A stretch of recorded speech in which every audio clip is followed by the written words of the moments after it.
We'll call tonight's meeting to order. Roll call, please, Lisa. Ms. Philippa? Here. Ms. Burnett? Here. Ms. Lynch? Here. Mr. Merritt? Here. Mr. Miller? Here. Mr. Prather? Here. Mr. Rose? Here. Mr. Schreck? Mr. Smith? Okay, we'll stand for the pledge, please.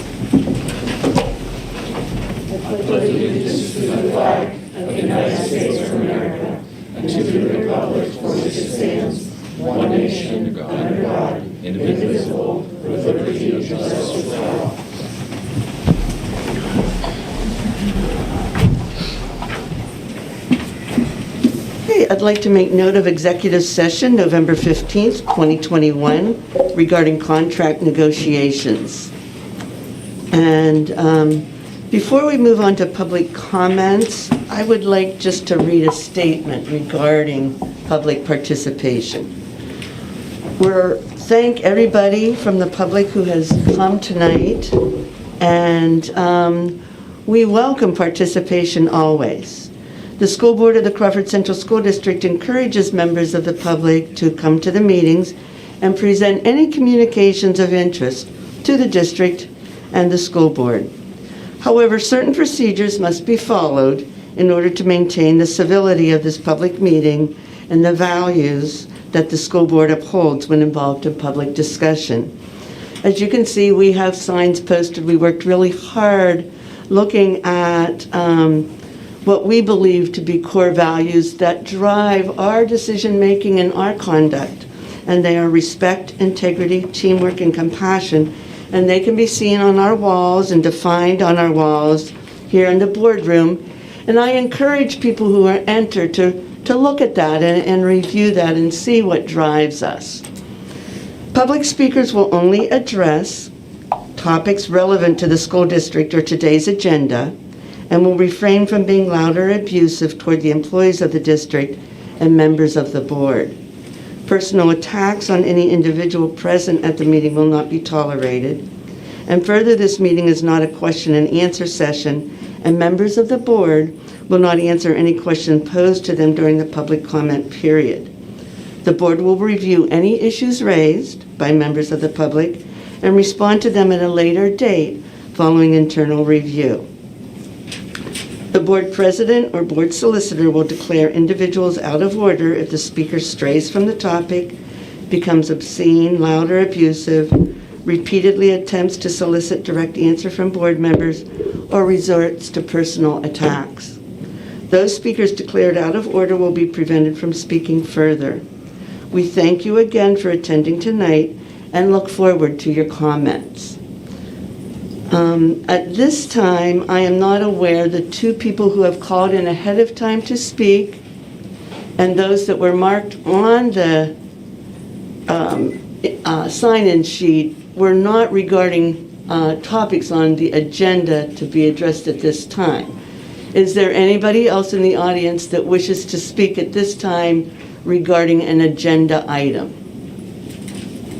I called in to speak. You did, Ron, but it's... Yeah, we'll speak at the end if it's not on the agenda. That's why I'm asking at the current time, is there anybody who wishes to speak on an agenda item? Okay, then we'll move forward and address your comments at the end of the meeting. So at this time, we have student representatives to the Board of School Directors, Cochraton Junior Senior High School, Zoe Hansen, and Kendall Rose. I'm Kendall Rose. Unfortunately, Zoe couldn't join us tonight because she has her first basketball practice. But okay, so I'm just going to do a little review on our fall sports. We had an awesome season. The girls volleyball team ended their fall season after losing in the quarterfinals of state playoffs in Class Single A against Bishop. However, they did end the season as District 10 champions. We had two varsity cross-country runners go to states this year. Kyler Barnett placed 30th and Chase Miller placed 38th. The marching band ended their season on a high note. They were undefeated the whole season and won LMBA championships overall. Our varsity football team ended their season in the District 10 finals when they lost against Reynolds with a final score of 23-0. The ASL team went to a competition on Saturday, November 13th at Monto High School. It was the team's first year back and everyone did a great job and had a lot of fun. Cochranton's winter sports season officially began on Friday, November 19th, which initiates girls basketball, boys basketball, and wrestling. The Senior STEM Academy is working on their first project where they are required to do a job shadow under a professional in the career field that they hope to go into after graduation. Our school events, we've had a couple things in November and we're looking forward to some events in December. So we had our Veterans Day Assembly. The Student Council ran a successful Veterans Day Assembly on Thursday, November 11th. Adam Whitling came in to speak to our student body. The chorus sang, 2 trumpet players played taps, the Legion placed the colors, and some members of our Student Council presented poems and other readings. For the month of November, our school has participated in a canned food drive benefiting the Cochranton Carrot Committee. For every Friday that has rolled around in November, our students have had the opportunity to wear sweatpants or a hat when they bring in a can, an item of hygiene, or $1 to donate. We've also given students the opportunity to pay $1 to play their favorite songs in the cafeteria. And our school will be having a winter formal that will take place on Saturday, December 18th. The Student Council has already begun planning the dance, and we're really looking forward to that. And finally, during the month of December, our school is going to be decorating. Our Student Council is going to be decorating the school in a variety of ways.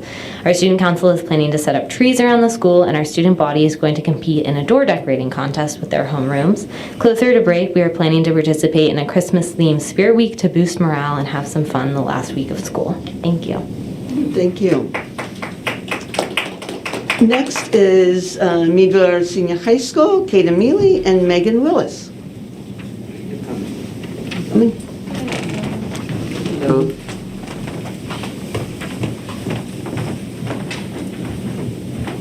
Hello, thank you for having us today. My name is Megan Willis. I'm a senior, and we have lots of exciting things to talk about today. So to start off, our high school had our homecoming dance, which was hosted by the MASH cheerleaders on November 6th, and luckily it was not too cold. We had really good weather for that. And on the same day of the homecoming dance, we also had a cross-country runner, sophomore Max Dillerman, compete in states for his second visit. And while on the topic of sports, the MASH Bulldogs football team won the D10 championship against General McLean on the 12th. And then they went on to win this past Saturday against Juniata, and will play Jersey Shore this coming Saturday at Clarion at 1 p.m.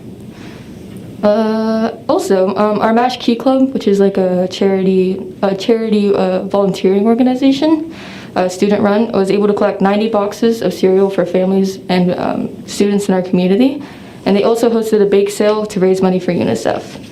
And tomorrow, or Wednesday now, they're going to be hosting a blood drive at our school, and we have over 90 students and teachers signed up for that. So it was a really good outcome for that. All right, and the Crawford County Career and Technical Center hosted an open house on the 17th, and it was for MASH students, and we had a lot of students show interest in the programs that they provide. On the 18th, the MASH Speech and Debate Club had their first competition, which went well. Right now in the school, we have a penny war going on, sponsored by Link Crew, which all the proceeds go to the Crawford County Food Bank. It's a battle between the grades, and whoever collects the most pennies will get to watch local artists perform 7th period on Wednesday the 24th. Coming up in January, the semester is closing, which means winter sports like swimming, wrestling, and basketball will be starting up. Everyone's just hoping to have a normal season, or as normal as possible, and the student body is looking forward to coming to all the games. And then, speaking of school spirit, if you've been to the school, you might have noticed that the Bulldog Statue out front is back from its trip to Chicago where it was repaired. They did a really good job on it and looks nice, and it's good to have it back out front. That's all we got for you. Thank you for having us, and have a happy Thanksgiving. Thank you. And next is Meadville Area Middle School, Chelsea Osterkamp and Isabella Thorson.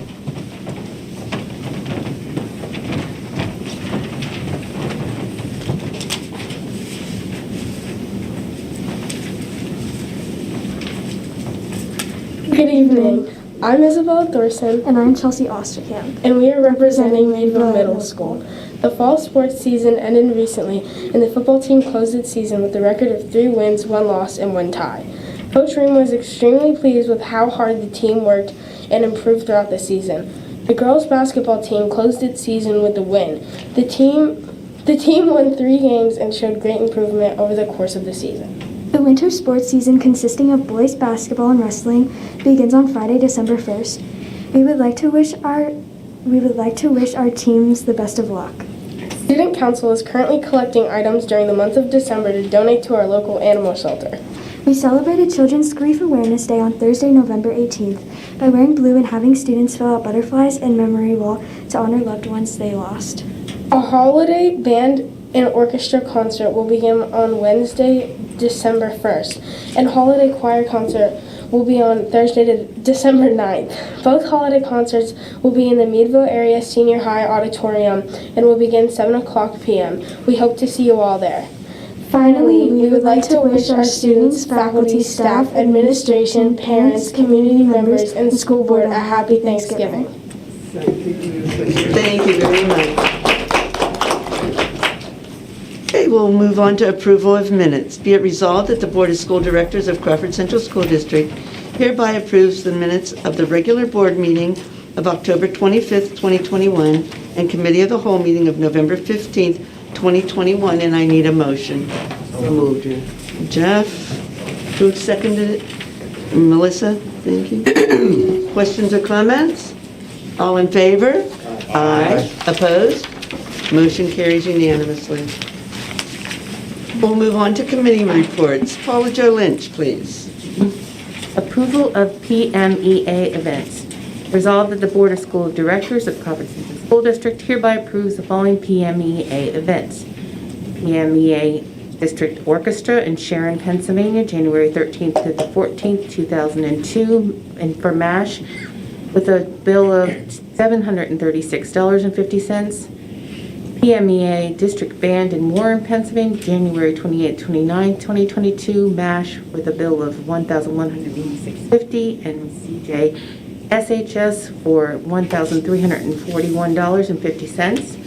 PMEA District Chorus in Ridgeway, PA, February 9th to the 11th, 2022, MASH at $1,793, and CJ SHS for $1,973, and I so move. And I need a second, please. Second. Thank you, Jeff. Questions or comments? All in favor? Aye. Opposed? Motion carries unanimously. Approval of the Meadville Area Senior High School Fine Arts Group traveling to Washington, D.C. Resolved that the Board of School Directors of Crawford Central School District hereby approves for the Meadville Area Senior High Fine Arts Group to travel to Washington, D.C. on April 29th through May 1st, 2022 at a cost to the district of $409.50 for 3 substitute teachers, and I so move. And a second, please. I second it. Thank you, Melissa. Questions or comments? All in favor? Aye. Opposed? Motion carries unanimously. Approval of the formation of an Advancing Diversity and Tolerance ADT Club at Meadville Area Senior High School.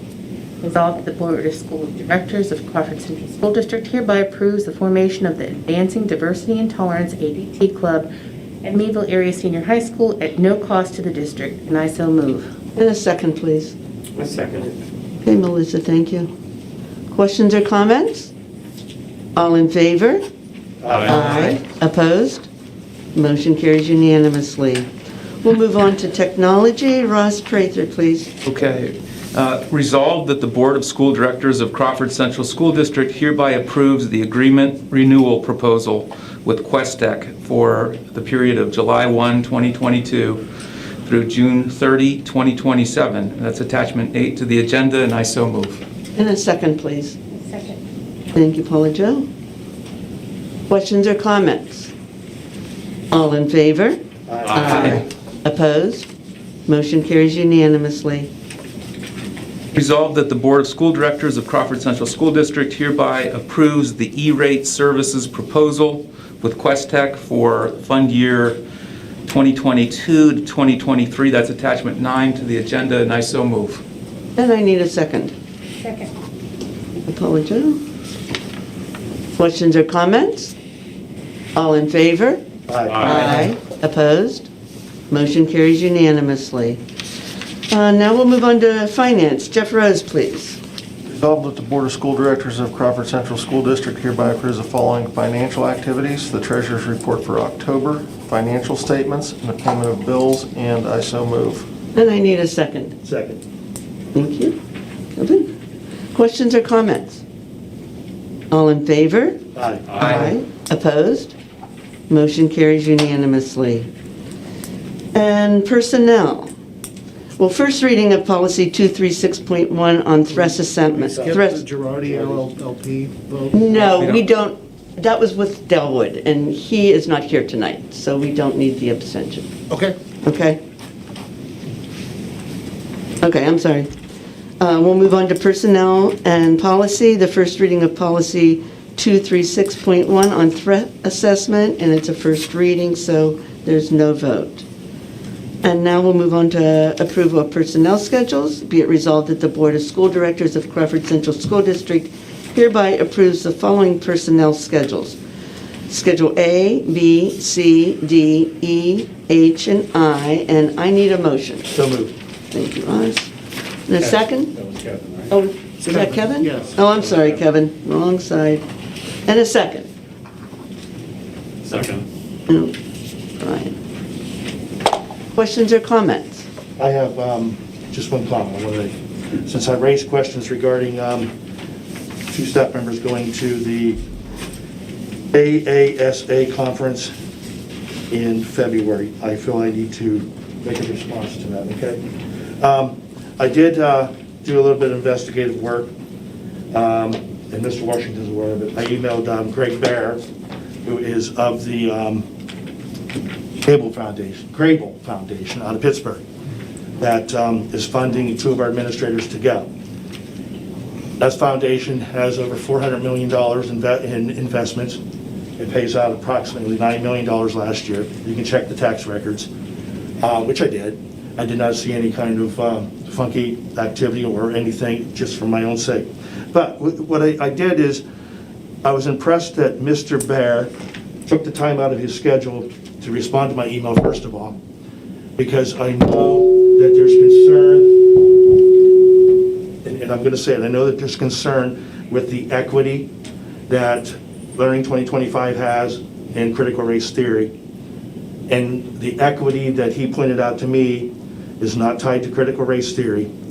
And I know across the country that it is being twisted.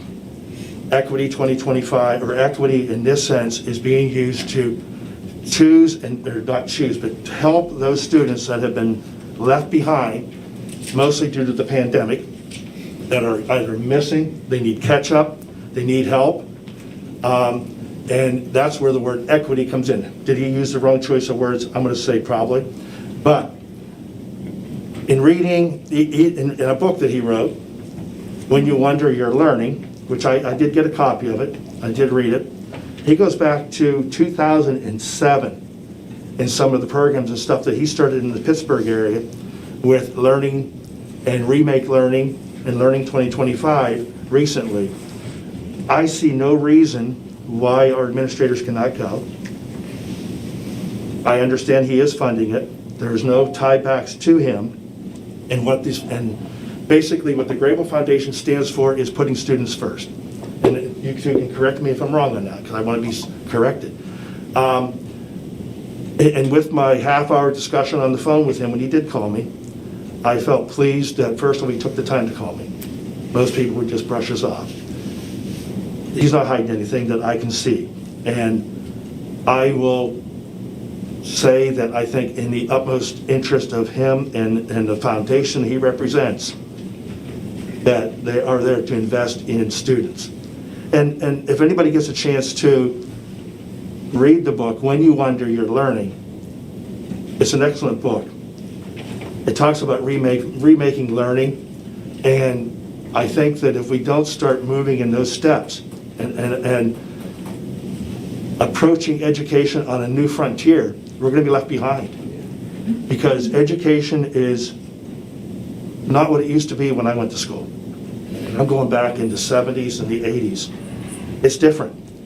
And I think we need to make sure that we're sending our administrators to these kind of functions. And I think the title of the book is When You Wonder, You're Learning. Well, I was wondering what was going on in Learning 2025, so I have done some looking. And I'm really curious as to what I'm finding out. I mean, to me, the programs and things that are out there, I think if we don't get involved, we're going to be left behind. And we're going to be wondering, what did we do? Or we're going to be trying to catch up. And one last thing on critical race theory is it was, and if you Google it, you can't get a correct definition of critical race theory anymore. But it goes back to the early 70s, late 70s, and it all started in one of our Ivy League colleges, universities, is where the theory started. And Greg expressed to me that they're having a difficult time in the separation. And if we don't get it separated, we are going to be left behind. And I mean, I applaud when people bring it to my attention and we look into it. And I did take my time. I took a lot of time looking into this because I'm concerned. I got an 8-year-old. But I am not going to sit back and let somebody else come in and get ahead of us. Because I really think that we really do need to remake thinking and remake learning and Learning 25. So I just wanted to go on the record that my questions and my concerns that I had during our committee meeting have been answered. And I'm really excited about what we may be going into. And I'm hoping that with our 2 administrators going, that we get something back and get the fire lit in our administrators and our staff and get us moving forward. So, I mean, if you want to add anything to, No. I mean, basically that's where I'm I think you at. hit it right on the head. I think I did do some research and I'm really satisfied in what I found out. So, I appreciate you coming. I appreciate you coming back and doing the research. You know, there's a lot at this foundation that can help us. Some of the STEM stuff, the robotic stuff, some of the things that we can tap into them to use at our district. But they give grants to schools. That's what they do. It's a foundation that gives grants to schools for learning, and that is, you know, that is what they do. So I'm pleased you looked into it because we have an opportunity to look at a STEM program that we've been talking about. We got a robotic arm coming into Cochranton. How do we build that program out? Because it's about kids thinking and learning and solving problems, and it's totally different than, as Kevin said, there's a place for us to do what we used to do in the past, but the world is changing, so we have to have an opportunity to try to have our kids have an opportunity to do those things as well. So that's all I want to say, but Kevin, I Thank you, Kevin. Any other questions or comments? All in favor? Aye. Opposed? Motion carries unanimously. At this time, I will turn it over to Mr. Washington. Thank you, Madam President. I'm just going to come around front because this is the last meeting for a couple of our board members, and I just want to take that opportunity to thank them for their service. And so I'll start with Paula. Paula, I just want to thank you for everything you've done and the service that you provided to the school board, and I appreciate it so much for just being a board member and taking this journey with us. So on behalf of the board and the district, we thank you. Thank you, Paula. Thank you, Paula. Next is Ross, and Ross has put in many years. This is second tour of duty, so to speak. And Ross, we want to thank you, and again, we thank you for your service, your analytical perspective that you have brought to the board, and everything. So I just want to take this time and say, and we've grown close. I used to know his running time, and so I would call him when he was out running and just have conversations with him. But Ross, again, I want to thank you for everything that you've done for our board. My pleasure. Yes. Thank you. And the last one is for Mr. Schreck. Mr. Schreck is not here because he's going to spend time with his family for Thanksgiving, but I'll tell you what an outstanding leader he is. As he said, he and I spoke, we had a conversation. He said we didn't always agree, we always didn't disagree, but in the middle we found we found our, you know, our togetherness on things. And Frank was a great leader. I could always call and talk to him. What I loved about Director Schreck is he gave it to you straight. He didn't hold back. He just told you. And there were times he would just call me and ask me a question, and he would say, "What do you really think about this?" And I would give him my honest gut answer. And he may not have believed it, but at least we were able to have that discussion. So I'll make sure we get this in his hands because he's been an outstanding leader. So if you just give Mr. Schreck a hand in his. And I want to say congratulations to both our high schools. Outstanding fall season. Cochrane football team, band, track did a wonderful job, as well as Meadville's football team and track. So I just want to say kudos to our students that have done a great job this fall. And that's one of the reasons why we want to keep schools open, so that we know that kids can have those experiences. Madam President, I appreciate the time, and that's it. Okay, thank you. All right, then at this time, we'll move on to public comment. I'm going to start with those that have called in, and then we can go to others. So the first person to have called in to request to speak is Tanya Shafer. Please be cognizant of the information we shared at the beginning of the meeting, and when you come forward, state your name and your residency. Tanya? Hi, I came in late, so I'm sorry. I have a few notes. Can everyone hear me okay? Okay. So I'm Tanya Shafer. I live at 482 Sunset Drive. I have 2 boys at First District School. They're in 6th and 4th grade. My concern mostly is the face coverings. For kids, they can go to jump parks, they can go bowling, volleyball, they can participate in. They're going to be wrestling soon. So basically, they're on top of each other and, you know, pretty close to one another. But then as soon as they come into the school, they have to mask up. And I just think it's kind of ridiculous. I don't really understand it. And I think it's all about government control, basically. So, and I know that if we don't go along with it, then we face public funding that we don't get. So I just don't understand why people are just kind of ignoring it and just going with the flow and not standing up for these children and just going along with it, basically. And I just feel like we need to stand up for these children, for our freedoms, for our future, and we can't just roll. I know my kids have lost recess time because they've taken too long drinking out of their water bottles because they're thirsty. My kids complain because they can't breathe in these masks. They get headaches because of them. I know my kid got in trouble because he was jumping up and down with another friend of his, and his mask came down and he got 5 minutes off for recess because of it. I think it's just beyond ridiculous.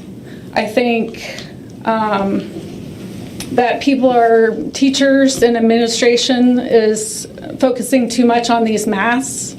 And honestly, a little piece of face covering is not going to protect them from anything, especially when they're all constantly touching their faces and their hands are dirty and these masks are disgusting, basically. And I think that we should be able to opt out of them as parents. We should have a choice. I don't think it's okay that the government tells us what we can and cannot do. We just celebrated Veterans Day, and I feel like these people, the men and women who have fought for our rights, have died in vain because we're just rolling over and playing dead and not fighting for these children. We're not fighting for ourselves. We need to take a stand. We put people in charge, we elect them to office, we put them in position, and they're not doing anything for our children, for us. No one's fighting for us.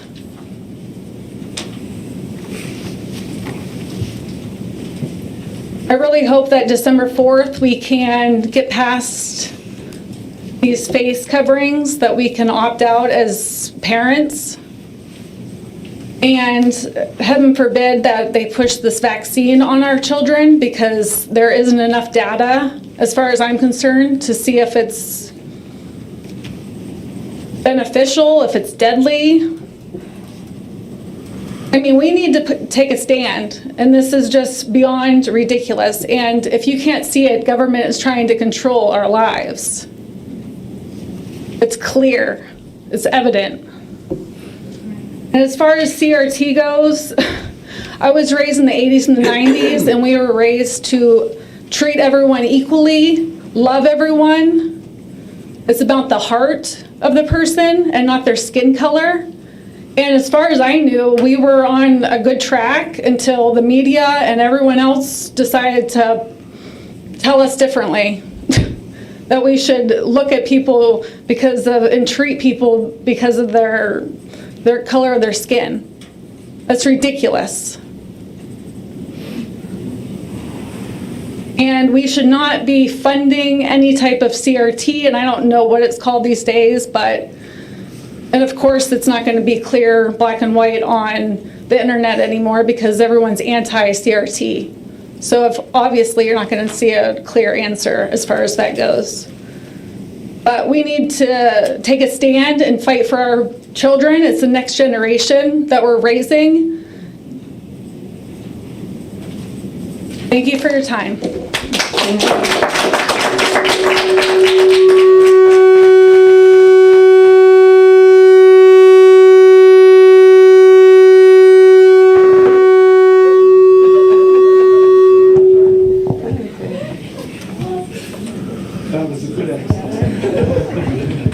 All right, the next person that has requested time to speak is Ron Irwin.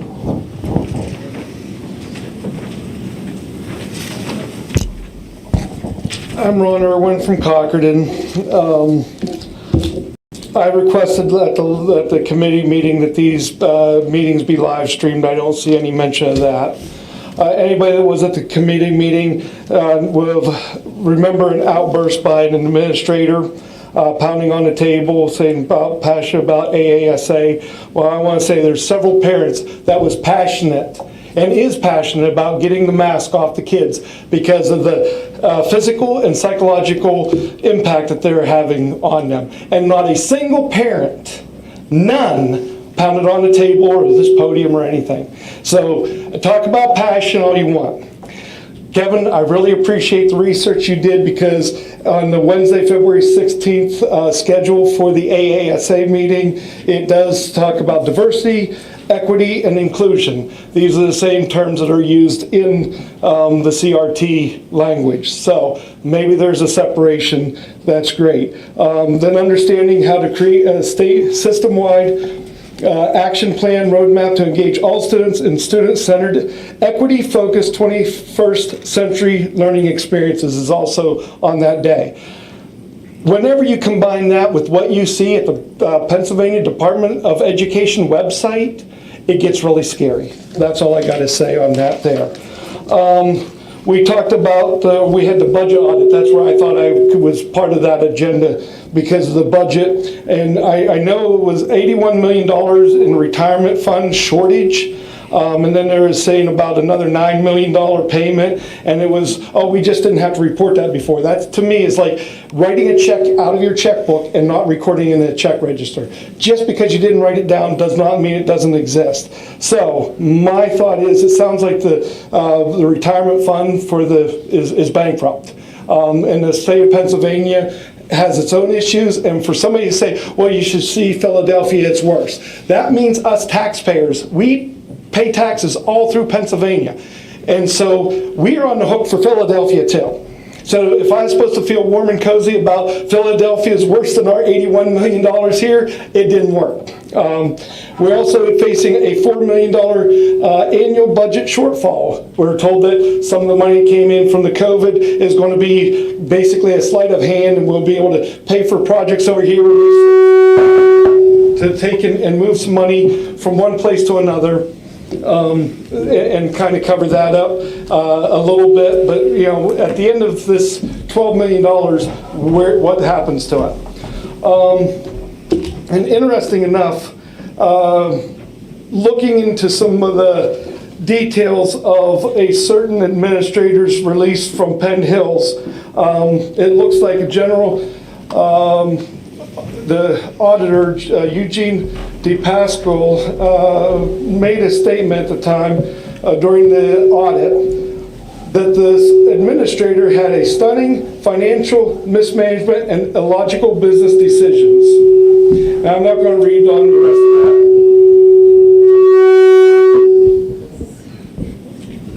I think we can hear you, Mr. Irwin. But yeah, that's what I figured.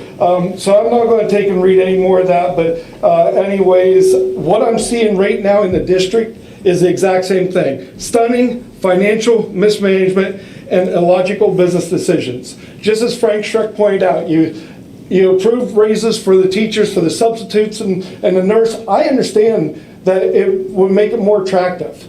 But like Frank asked, where's the money coming from? You cannot just keep saying, magically this money is going to appear from somewhere. That is not, that's mismanagement, okay? We're the taxpayers. We're the one on the hook for it. And again, we elected these people to take and represent us, and at some point you need to take a look at the budget and actually come up with a solution. You know, we cannot just kick the can down the road, oh, $4 million this year, $4 million next year, and keep kicking the can down the road. That's it. Thank you.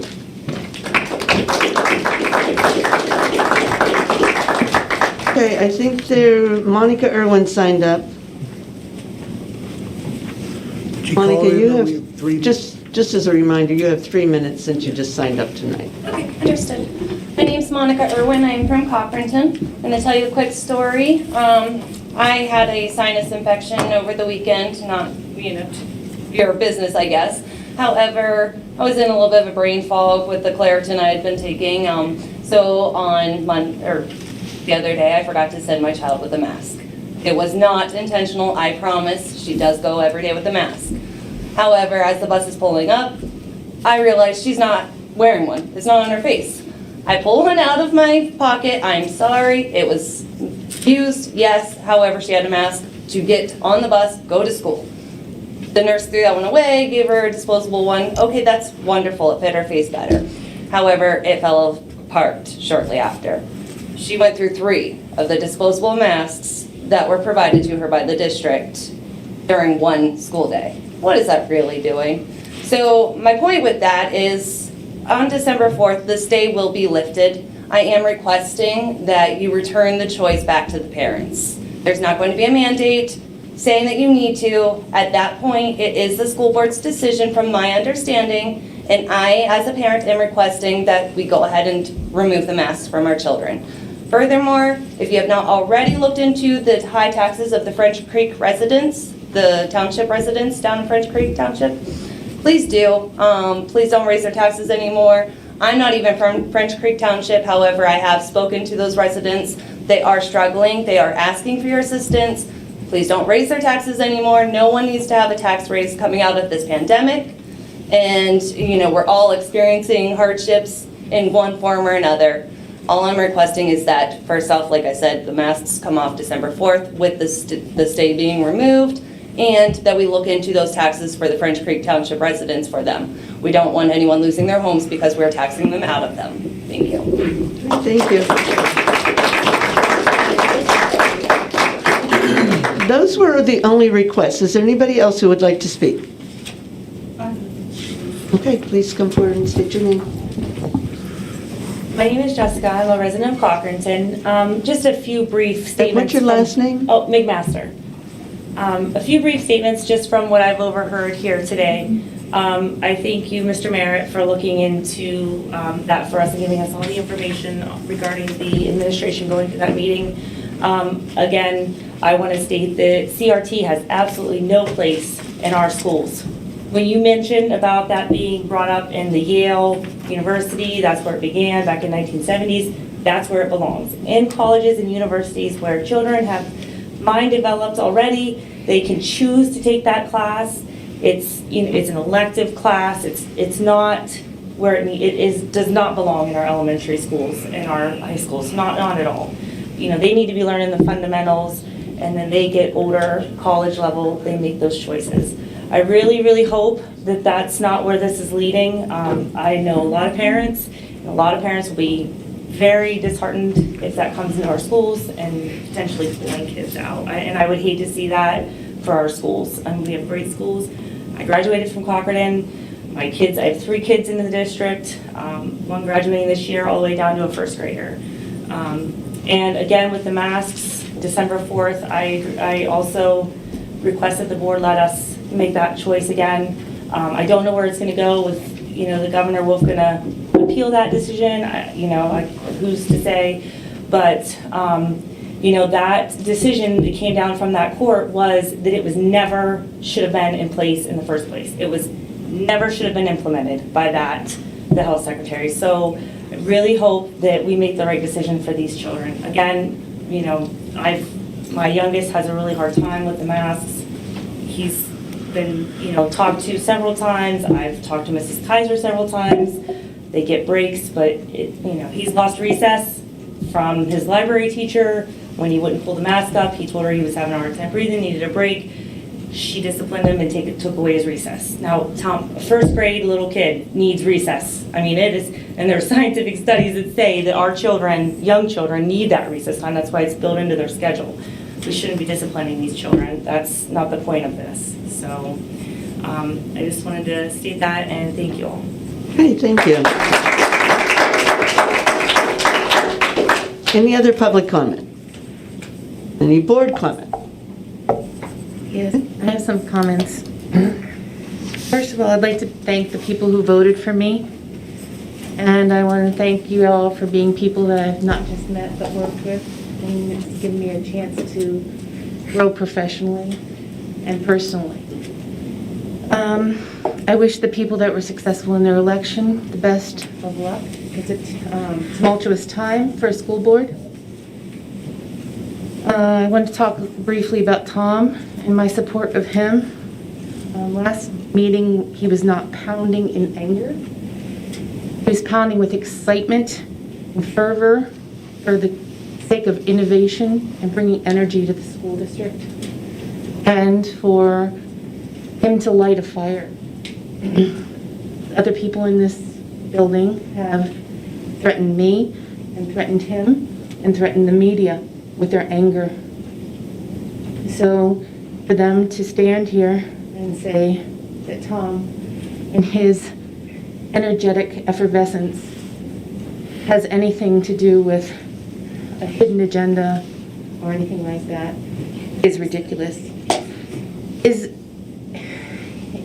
In my life, inclusion and equity are good words. In my life, I've seen the changes of the Good Old Boy Network, and I have welcomed them as a woman that has suffered underneath it. Inclusion and equity are wonderful things, and I'm glad to see the women in this room that would not have been in this room many years ago. And I welcome them being able to speak their minds at a microphone. I welcome everybody being able to be quoted by Mr. Crowley.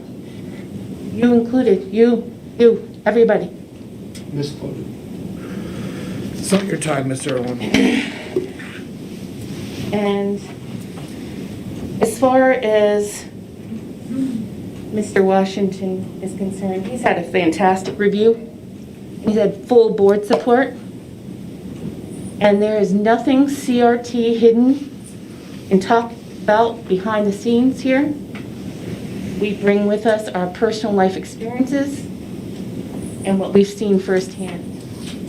And while I welcome the people that are here and give them wonderful kudos for speaking out, you are but a few of the people that voted for me or voted against me. The public at large does not always agree with us, and it does not always agree with you. We do our best in the concern for children. I'm a mandated reporter of abuse, like I've mentioned before. I have nothing but child regard and health and mental health But for CRT to be floated as the reason for division between you and I is inappropriate and called for, and I am glad that I'm ending my term before it gets its roots in this nasty tide that's coming. Thank you. Anybody else? Any further comments? I have just one. Okay. Go with, along with what Mr. Washington said about our fall sports, the Cochrane football team, one of the greatest, one of their top performances of many years. Meadville Bulldogs still going along strong, District 10 champs, plus now they're going in farther into the state championships, the cross-country runners, marching bands. I know PMEA festivals are coming up. Just good luck to all the students that are in those. Does anybody know the significance of that Cochrane football team? The last year they made it to the District 10 playoffs was 2003. So there's 13 or 14 seniors on that team, which would have been the year that they were born. Wow. So my son was on that team, and we took him to that District 10 playoff game. He was a little baby. He was born in August, so we wrapped him up and went to that playoff game. Wow. And he was playing in that game. So I thought that was really neat. He talked, the coach, Philippa, talked to him about it. Great coach. Yeah. And he talked to the boys about that, just that significance. So. Well, that's cool. Thanks for sharing that. Thank you. That's really cool. I remember that too. That just shows you how old I am. I just have one thing I wanted to address real quick. That would be French Creek Township taxes. I have looked at the evaluations, property evaluations for values, and I'm not done doing my research yet, but I know I've talked with Guy here and Mr. Washington as well, because I don't think it's just the valuation on those properties that's in question now, and I know they appealed it, whatever they've done with that appeal, but it goes beyond what we have control of as far as how the taxes are distributed between the county lines. We advise you to go to the STEB. STEB's part of that.